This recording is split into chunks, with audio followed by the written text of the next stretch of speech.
In today's video, we're checking out an amplifier solution in a pedal from the folks over at Boss.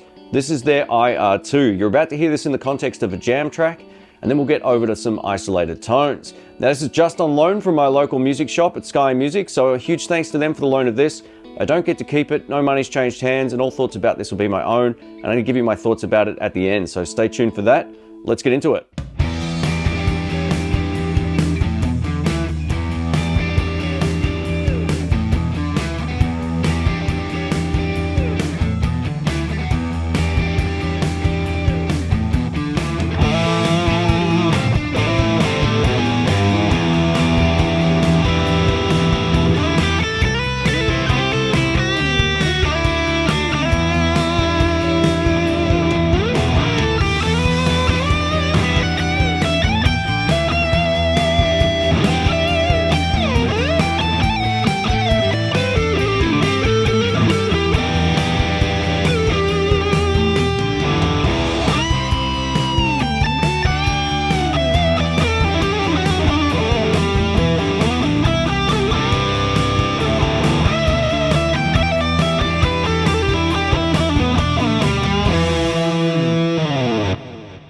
All right, let's get into some tones here, and I'm going to start with the first clean preset, which is really beautiful. It's based on a Roland amplifier. So let's give this a shot.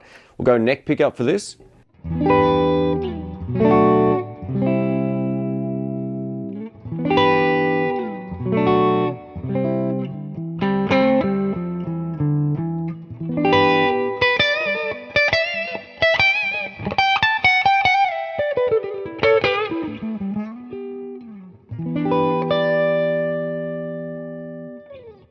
I mean, that just sounds beautiful to my ear. Let's add some overdrive thanks to my Royal Flush. So if you plan on running your pedal board into this, this is how it sounds. So this is clean.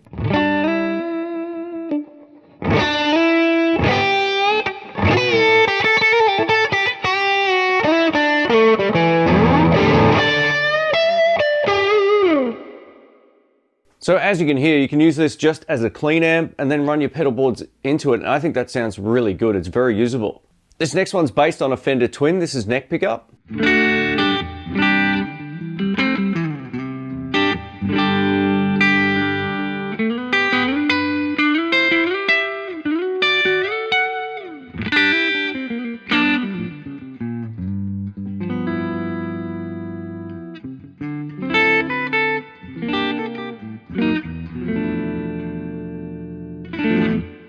So it's definitely got that twin vibe. I'm going to click on the Royal Flush again, just for some basic blues stuff.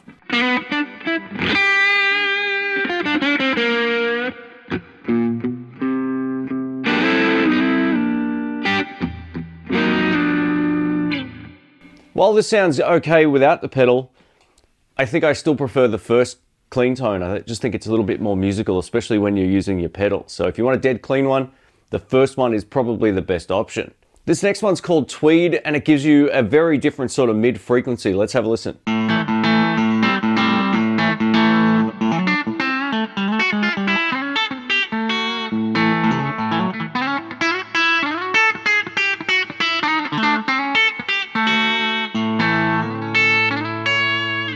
For this one, I'm going to use the Klon.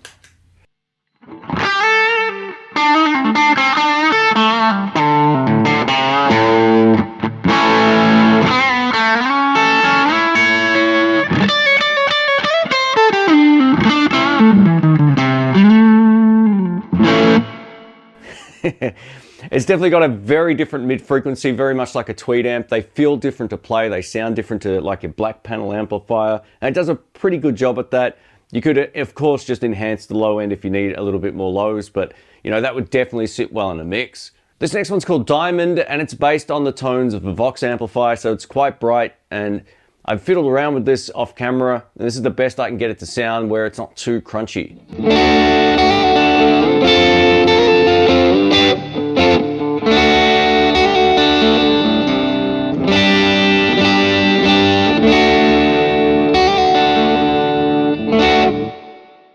It's got that Blizzard of Nails thing going on. This next one might be my favorite. It's called Crunch. It's just got a really great amp-like feel to it. Kind of Marshall-ish, but not quite. Here we go.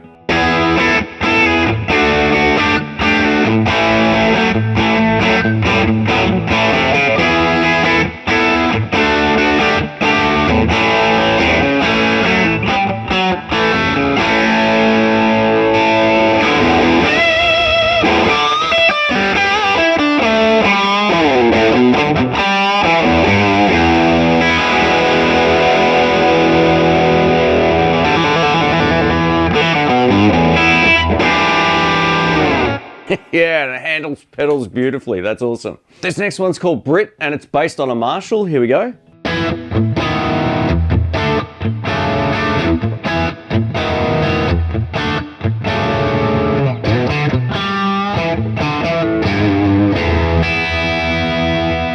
And you can boost this beautifully using any type of boost pedal. This is the Klon.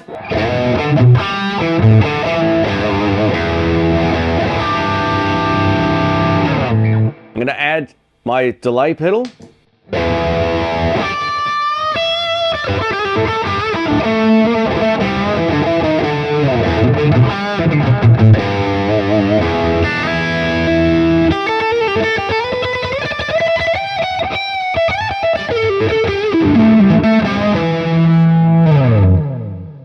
I mean, that's super usable. Over to high gain, which gives us a very sort of classic distortion sound. Great for rhythm guitar, great for lead. I'll also click on the Klon again. This is bridge pickup.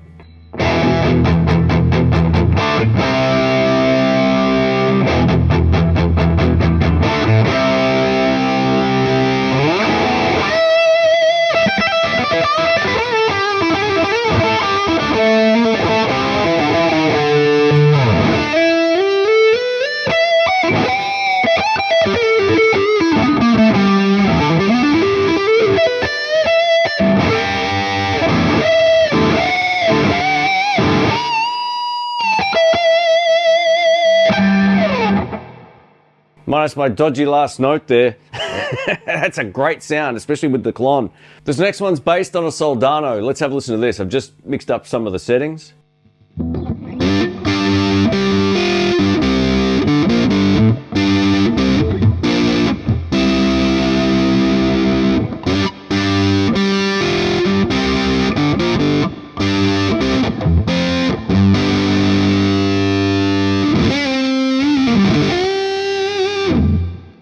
To me, that sounds awfully digital, but let us know what you think.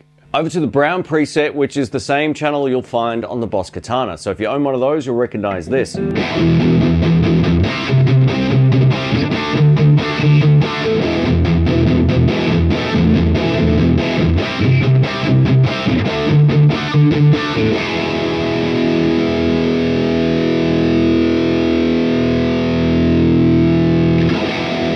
It's got epic sustain. And now with the Tille delay pedal.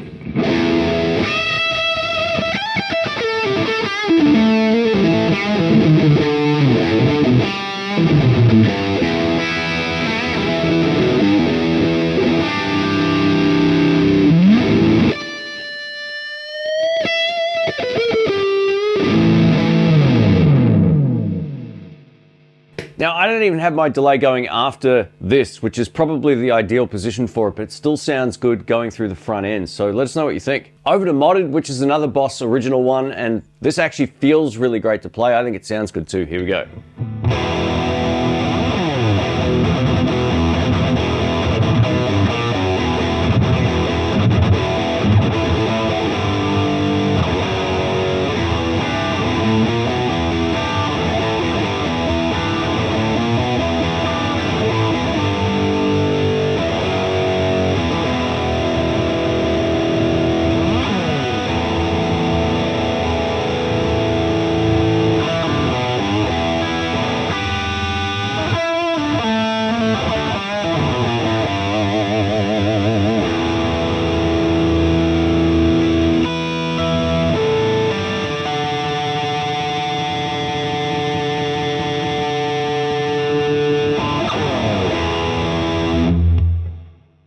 Sure why I was shaking my guitar, but I was getting into it. That's great. And lastly, over to Rectifier, which is based on a Boogie. This has a bit of a thinner sound than I was anticipating, but you might like it. Here we go.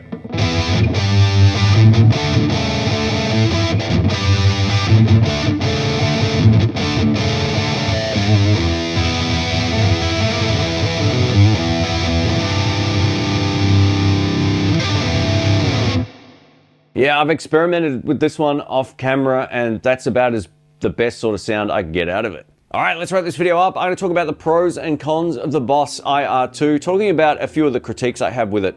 I would have preferred this pedal to be slightly wider and have all the controls laid out like an amplifier.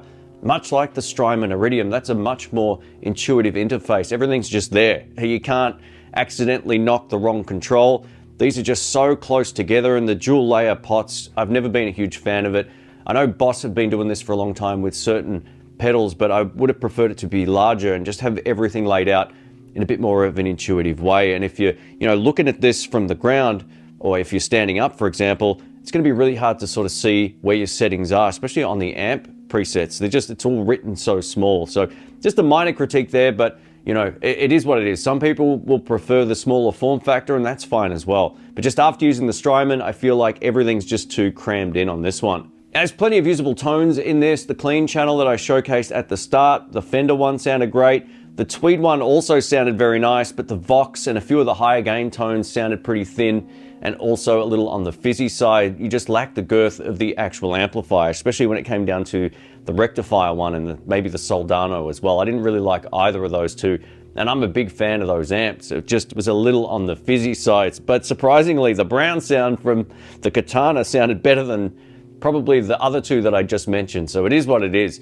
But the great news is, if you just want to dial in a clean sound and use your pedals, you're going to get your sound. I didn't even have to adjust my effects pedals to make this work. Everything just sounded as it should going through this, which I think is great. When I first plugged this in, I called one of my friends. I said, man, I don't like this thing. It's sort of like hit and miss when it comes to the tones. But once I actually got everything set up, my pedal board, and I dialed in some reverb, I was able to get some really usable sound. So if you're a home studio guy, I think you'll get a kick out of this. And yeah, it's not perfect, but almost no pedals are, but I think it does a really great job. I still prefer the Strymon Iridium just over this, which might flame everybody in the comment section, but it is what it is. I just think the layout on that is a lot more intuitive, and then you have to balance out the price difference as well in your part of the world. But overall, this has been fun. Thanks to Sky Music for the loan of it, and I will catch you on the next one. See ya.